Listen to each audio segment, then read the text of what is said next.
جہاں جہاں بھی ہے لفظ وفا سمجھ لیجیے وہ سارے شہر ہیں عباس کے بسائے ہوئے، وہ سارے شہر ہیں عباس کے بسائے ہوئے۔ آئیے فرش مجلس پہ کھڑی دیکھ رہی ہیں زہرا، کون آتا ہے میرے لال کا پرسہ دینے۔ میں بڑی ادب و احترام سے گزارش کر رہا ہوں خطیب اہل بیت عزت مآب علی جناب الحاج مولانا اصغر میری صاحب قبلہ کی خدمت میں دعائیں اور اپنا پرسہ بارگاہ شہزادی کونین میں پیش کریں۔ اور محمد وآل محمد بلند تر صلوات۔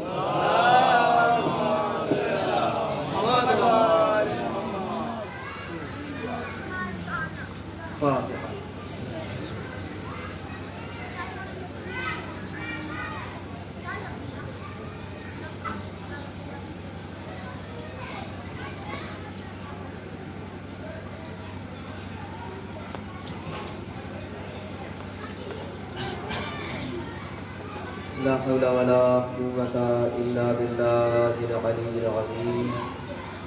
أعوذ بالله من الشيطان اللعين الرجيم، بسم الله الرحمن الرحيم۔ الحمد لله رب العالمين، والصلاة والسلام على أشرف الأنبياء والمرسلين، سيدنا ونبينا وشفيعنا مولانا أبي القاسم محمد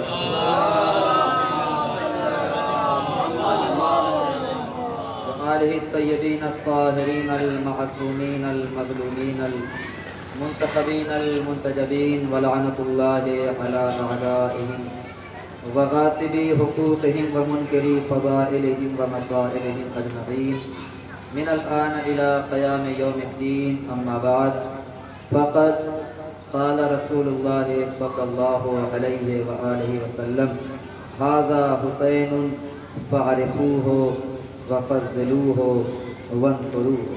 تو صلوات پڑھیں پر محمد۔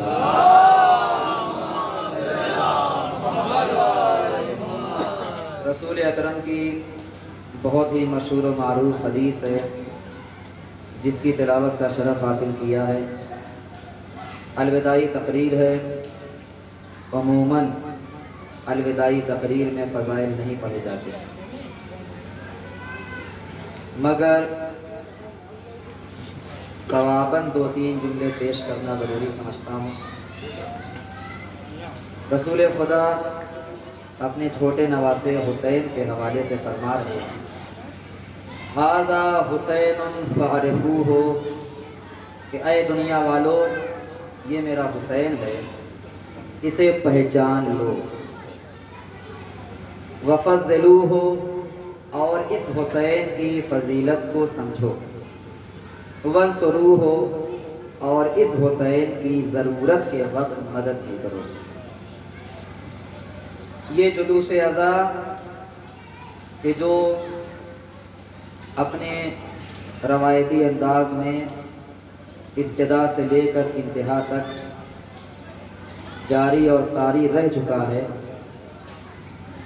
خداوند عالم شہزادی کونین کے صدقے میں اس جلوس کو قبول فرمائیں، اور بانیانہ نے جلوس اور تمام منتظمین جلوس کی نیک دلی حاجات بھی پوری فرمائیں، اور تمام عزاداروں کو جزائے خیر عطا فرمائیں۔ رسول خدا اپنی پوری زندگی میں حسین کے ولادت کے بعد جگہ جگہ حسین کا تعارف کرا رہے ہیں۔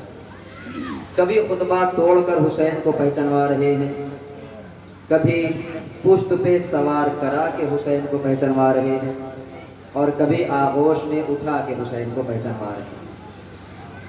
اور یہی وجہ ہے کیونکہ رسول نے پہچانوایا تھا، لہٰذا آج پوری دنیا حسین کو پہچان رہی ہے۔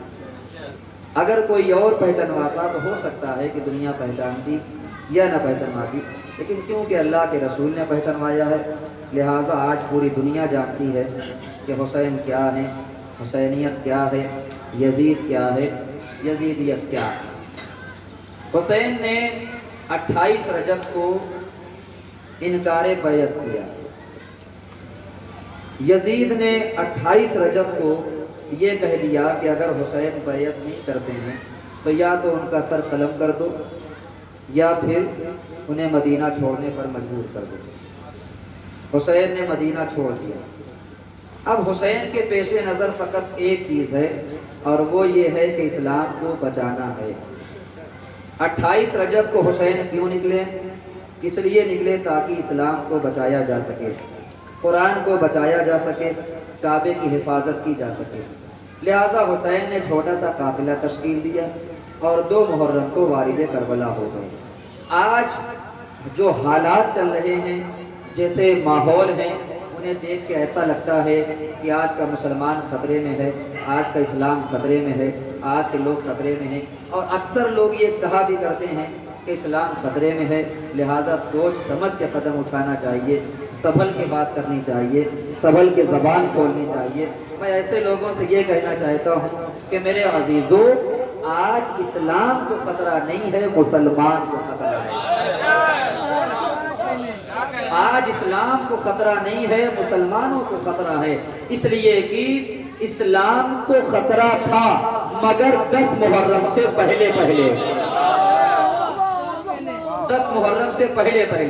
10 محرم کو امام حسین نے اسلام کو اتنا مضبوط بنا دیا ہے کہ اب قیامت آنے تک مسلمان تو خطرے میں ہو سکتا ہے، اسلام خطرے میں نہیں۔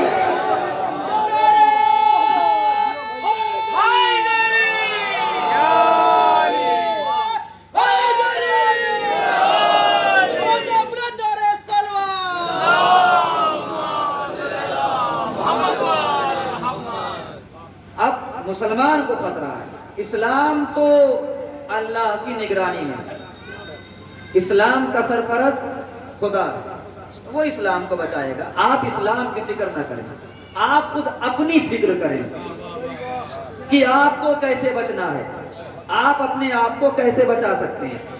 حسینی بیٹھے ہوئے ہیں، ماتمدار بیٹھے ہوئے ہیں، عزادار بیٹھے ہوئے ہیں، مولا کے غلام بیٹھے ہوئے ہیں، مولا کے صدقے میں رزق کھانے والے یہاں تشریف فرما ہیں۔ لہٰذا یہ جملہ عرض کر دینا ضروری سمجھتا ہوں کہ دیکھیے، اللہ کا لاکھ لاکھ شکر ہے کہ ہماری جو بنیادی بات ہے، جس بنیاد کے تحت آج ہمارا وجود ہے، اس بنیاد کا نام عزاداری ہے۔ اسلام بھی مٹ جاتا اگر عزاداری نہ ہوتی۔ آج اسلام کو اگر کسی چیز نے پہچانوایا ہے تو اس کا نام عزاداری ہے۔ یہ عزاداری ہوتی کہاں سے؟ عزاداری ہوتی کیسے ہے؟ دیکھیے، توجہ فرمائیے گا۔ اللہ نے آپ کو ایک دل دیا ہے، کڈنی 2 دی ہے اللہ نے، مگر اللہ نے دل ایک دیا ہے۔ اللہ چاہتا ادھر بھی دل رکھ دیتا، ادھر بھی دل رکھ دیتا، مگر خداوند عالم نے آپ کے بائیں طرف دل رکھا۔ اکثر ماتمی جو ہوتے ہیں وہ داہنے ہاتھ سے ماتم کرتے ہیں۔ بہت توجہ رکھیے گا، میں مجمع کی قلت اور کثرت دیکھ کے کبھی خطابت کرتا ہی نہیں۔ مجھے اس سے غرض نہیں ہے کہ کتنے لوگ ہیں کتنے لوگ نہیں ہیں، جو پڑھنا ہے پڑھ کے چلا جاؤں گا، انشاءاللہ زہرا قبول کریں۔ مجھے تو واہ چاہیے ہی نہیں، یہاں نہیں ملے گی تو کہیں اور مل جائے گی۔ ویسے امید ہے کہ یہیں ملے گی، کیونکہ ابھی یہیں پڑھ رہا ہوں۔ توجہ ہے، بھیگے آپ بہت ہیں، مگر خیال رکھیے گا میں بھی آپ کو ولائے علی کے جام سے تر کرنا چاہتا ہوں۔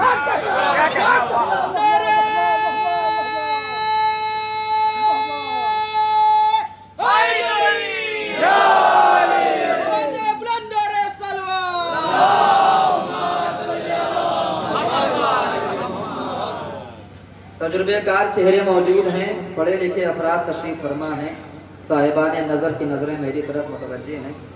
میں جملہ صرف کرنا چاہتا ہوں، ایک فکر ہے جو آپ تک پہنچانا چاہتا ہوں۔ چیخنے کا نام خطابت نہیں ہے، چلانے کا نام نکتہ نہیں ہے، حلق پھاڑنے کا نام مجلس نہیں ہے۔ مجلس ہے، تقریر ہے، مضمون کا نام، الفاظ کی ادائیگی کا نام، میٹر کا نام، وہ آپ تک پہنچا رہا ہوں۔ آپ چاہیں جوش و خروش سے لے لیں یا چاہیں تو ہلکے انداز میں استقبال کر لیں، یہ آپ کو حق اختیار ہے، مگر بات قیمتی کرنے لگا ہوں۔ قبلہ توجہ فرمائیے، اکثر ماتمی ہماری قوم کے داہنے ہاتھ سے ماتم کرتے ہیں، بائیں ہاتھ سے بہت کم لوگ ماتم کرتے ہیں۔ مجھے آپ یہ بتائیے، سینہ آپ کا ہے، دل آپ کا ہے، ہاتھ آپ کا ہے، چوٹ آپ کو لگتی ہے، تکلیف دوسرے کو کیوں ہوتی ہے؟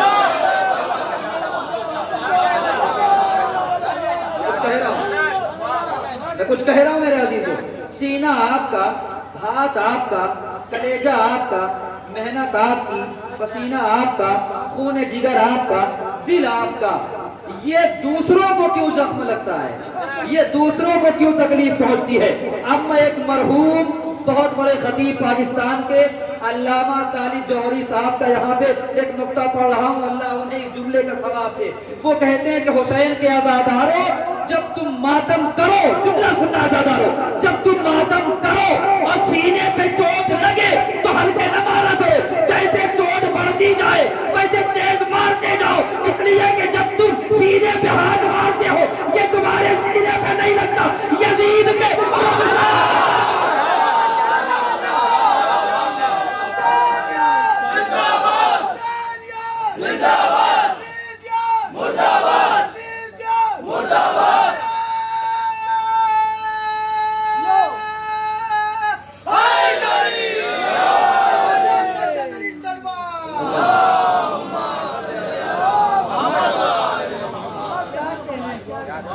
جتنی تیز مارو گے، جتنی تیز تمہارا ہاتھ چلے گا، اتنی ہی تیز یزیدیت کے رخسار پہ تماچا لگے گا۔ توجہ ہے؟ پھر سنیے، یہی رہیے گا، بہت کم پڑھوں گا لیکن معتبر پڑھنا چاہتا ہوں۔ ادھر آپ کا ہاتھ اٹھا، پوری قوت اور توانائی کے ساتھ ہاتھ نیچے آیا، سینے پہ لگا، اوپر گوشت، نیچے ہڈی، ہڈی کے نیچے دل، اوپر گوشت، اس کے بعد ہڈی، ہڈی کے نیچے ہے دل۔ اب تو سمجھو کہ دل کتنا قیمتی ہے جسے پردے میں رکھا گیا۔ جملہ کھو گیا میرا عزیزو، میں نے جملہ کہا ہے آپ کے سامنے، یہ دل کتنا قیمتی ہے جسے سینے کے پردے میں رکھا گیا۔ میڈیکل سائنس کیا کہتی ہے؟ کیا کہتی ہے میڈیکل؟ میڈیکل یہ کہتی ہے کہ جس طرف سینہ ہے، جس طرف دل ہے، اگر آپ نے ادھر 4 مرتبہ 5 مرتبہ سے زیادہ تیز ہاتھ مار دیا، اللہ اکبر، ذرا بول کے سنو، خاموش رہ کے نہ سنو، ذرا بولو تاکہ مجھے پتا چلے کہ صاحبان زبان بیٹھے ہوئے۔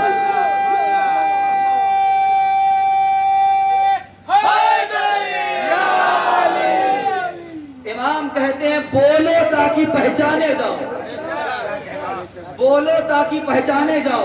جب خطیب بولتا ہے تو پتا چلتا ہے سینے میں علم کتنا ہے، جب مجمع بولتا ہے تو پتا چلتا ہے سینے میں عشق کتنا ہے۔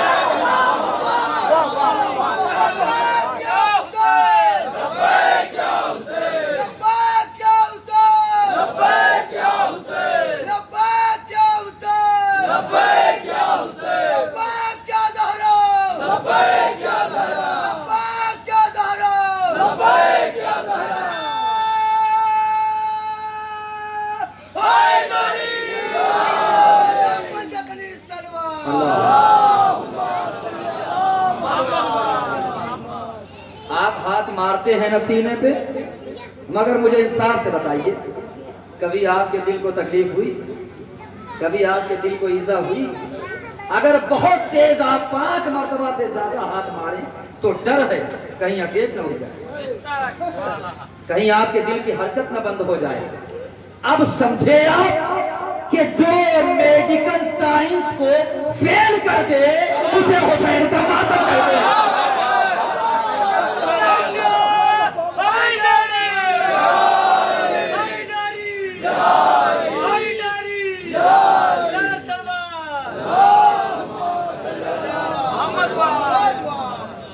اس دل کو بڑی حفاظت سے رکھیے۔ جملہ عرض کرنا چاہتا ہوں، مومنین بیٹھے ہوئے ہیں، یہ جو آپ کا دل ہے، یہ دل کو دل مت سمجھیے، بلکہ یہ دل ایک صندوق کی طرح ہے۔ ذرا بولنا میں کیا کہہ رہا ہوں۔ یہ دل دل نہیں ہے، یہ دل ایک صندوق کی طرح ہے۔ آپ کہیں گے وہ کیسے؟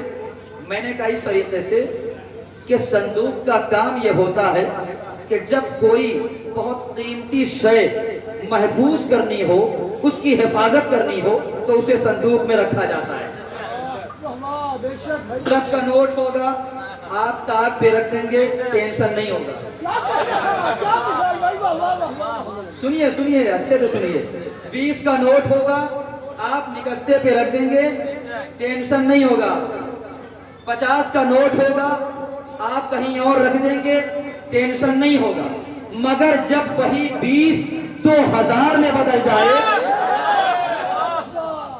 جب وہی 20,000 میں بدل جائے، تو اب اس کو الماری کے سامنے یوں نہیں رکھا جائے گا، اس کو نکستے پہ نہیں رکھا جائے گا، اس کو تاک میں نہیں رکھا جائے گا۔ کہاں رکھیں گے؟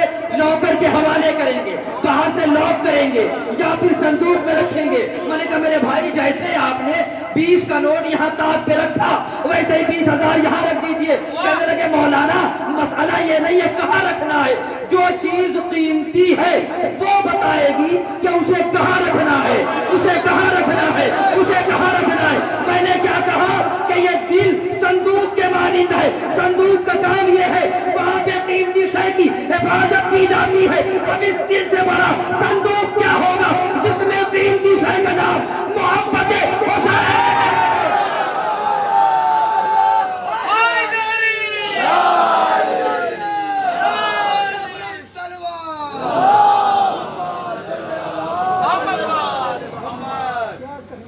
ایک خزانہ ہے آپ کے دل میں، وہ خزانہ محبت اہل بیت کا خزانہ ہے۔ دنیا کی ہر شے جو مانگے اسے دے دو، مگر خبردار محبت کا 1% کسی کو مت دینا۔ یہ محبت اہل بیت سے مخصوص ہے۔ یہ دل دھڑکتا ہے تو اہل بیت کی محبت، بس جب دھڑکتا ہے یہ دل تو اس کی دھڑکن جیسے ماتم کی صدا کی طرح آتی ہے۔ کبھی آپ دل پہ ہاتھ کو رکھ کے سوچیں، جیسے ماتمیوں کے ماتم کی آواز آتی ہے، ویسے ہی اندر سے دل کے دھڑکنے کی بھی آواز آتی ہے، اور یہ دل دھڑک کے بتاتا ہے کہ جب تک میں زندہ ہوں تب تک ماتم کروں گا، جب تک میں زندہ ہوں تب تک ماتم کروں گا، یعنی جب تک میں زندہ ہوں تب تک دھڑکتا رہوں گا۔ لیکن یہی دل کبھی بے چین ہو جاتا ہے، جیسے ہی ہم نے نام حسین سنا دل بے چین ہو جاتا، جیسے ہی ہم نے ہماری کا نام سنا دل مضطرب ہو جاتا ہے، جیسے ہی ہم نے جلوس اعزا کا نام سنا دل رونے کو آمادہ ہو جاتا ہے۔ کیوں؟ اس لیے کہ آج بھی دلوں پہ حسین کا پہرا ہے۔ حسین مظلوم کا ماتم کرنے والوں، جناب سیدہ کو ان کے لال کا فرصت دینے والوں عزاداروں، بڑی دیر سے آپ ماتم کر رہے ہیں، بہت روئے آپ، بڑا ماتم کیا آپ نے، خوب نوحہ پڑھا آپ نے۔ جناب سیدہ اس کا اجر عطا فرمائیں۔ تم تھک گئے ہو گے عزاداروں، مگر میں ایک جملہ کہوں، وہ بیوی نہیں تھکتی ہے جس کی پسلیاں ٹوٹی ہوئی۔ تم جہاں جہاں نوحہ پڑھتے ہو وہ بیوی پرسہ لینے کے لیے ضرور پہنچتی ہے۔ تم جہاں جہاں ماتم کرتے ہو وہ بیوی ضرور پہنچتی ہے۔ تم جہاں جہاں آنسو بہاتے ہو وہ بیوی اپنا رومال لے کے ضرور پہنچتی ہے کہ اے میرے لال پہ رونے والوں، مجھے آنسو دو، میرا حسین زخمی ہے، مجھے زخم حسین کو منتقل کرنا ہے۔ ایک ماں اپنے لال حسین کو کتنا چاہتی تھی، کتنا مانتی تھی۔ ایک جملہ کہوں گا عزاداروں کہ کائنات کے سب سے پہلے عزادار کا نام رسول ہے۔ کائنات کے، دنیا کے، آدم سے لے کے خاتم تک اور آج کی دنیا تک سب سے پہلا جو عزادار ہے اسے محمد کہا جاتا ہے۔ اس کی وجہ اور دلیل یہ ہے کہ آغوش میں حسین کو لیے ہوئے ہیں، ایک مرتبہ لب کا بوسہ لیتے ہیں اور رونے لگتے ہیں، کبھی پیشانی چومتے ہیں اور رونے لگتے ہیں، کبھی حلق مبارک کا بوسہ لیتے ہیں اور رونے لگتے ہیں۔ جناب زہرا کہتی ہیں کہ بابا یہ کون سا پیار کا طریقہ ہے کہ آپ ہنستے ہنستے رونے لگتے ہیں، آپ پیار کرتے کرتے تڑپنے لگتے ہیں؟ رسول نے فرمایا بیٹی زہرا، جو میں دیکھ رہا ہوں وہ تم نہیں دیکھ رہی ہو۔ اے زہرا، میری نگاہیں دیکھ رہی ہیں میرا لال کربلا کے میدان میں 3 دن کا بھوکا پیاسا مارا جائے گا۔ جنگل سے آئی فاطمہ زہرا کی یہ صدا، امت نے مجھ کو لوٹ لیا وا محمدا، ہے یہ ظلم اور دو عالم کا مقتدا، اس وقت کون حق تیرے طاقت کرے ادا؟ 1900 ہے زخم تنے چاک چاک پر، زینب نکل حسین تڑپتا ہے خاک پر، پردہ الٹ کے بنت علی نکلی ننگے سر، لرزا قدم خمیدہ کمر غرق خوجی گر، چاروں طرف پکارتی تھی سر کو پیٹ کر، اے کربلا بتا میرا ماں جایا ہے کدھر؟ اماں قدم اب اٹھتے نہیں تشنا کام کے، پہنچا دو لاش پر میرے بازو کو تھام کے۔ ہائے وہ عصر کا ہنگام وہ میدان بلا، ہائے وہ توق و رفت اس میں غریبوں کا گلا، ہر طرف چھائی ہوئی ظلم و ستم کی وہ گھٹا، جا کے ٹکراتی تھی ساحل سے یہ زینب کی صدا، تو نے تو جا کے بسائی ہے ترائی عباس، یار دا چھن گئی بہنوں کی دہائی عباس۔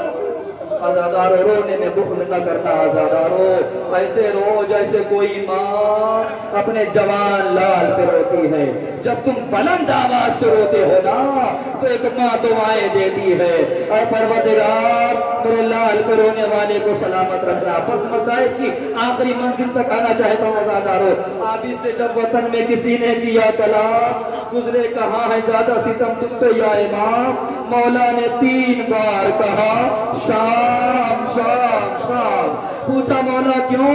کہا سر ننگے مائیں بہنیں تھیں اور گرد خاص و عام، زینب کا نام لے کے ادو شاد ہوتے تھے، بابا کا سر بھی روتا تھا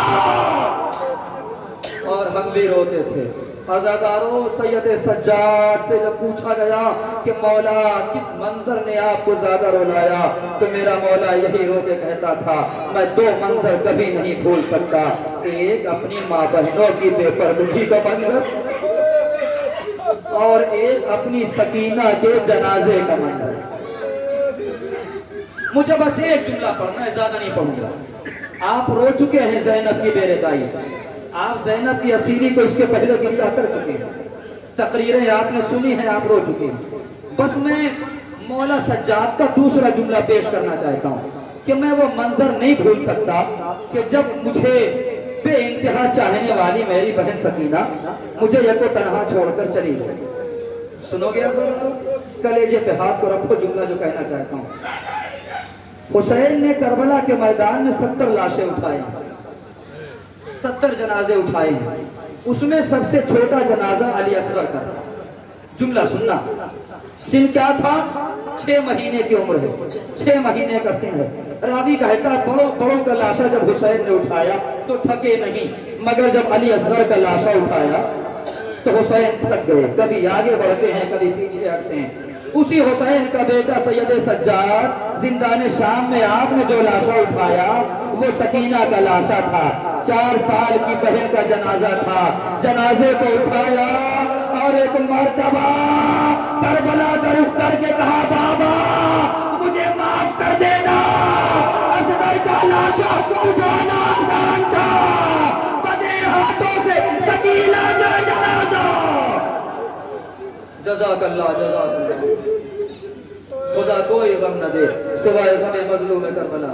ہاں زادارو، مولا سجاد نے سکینہ کا لاشا اٹھایا، سکینہ کا جب جنازہ اٹھایا نا زادارو تو روایت بتاتی ہے کہ کچھ قدم لے کے آگے بڑھے تھے، اتنے میں ایک ماں آگے بڑھی، ماں نے اپنی بیٹی کو پیار کیا۔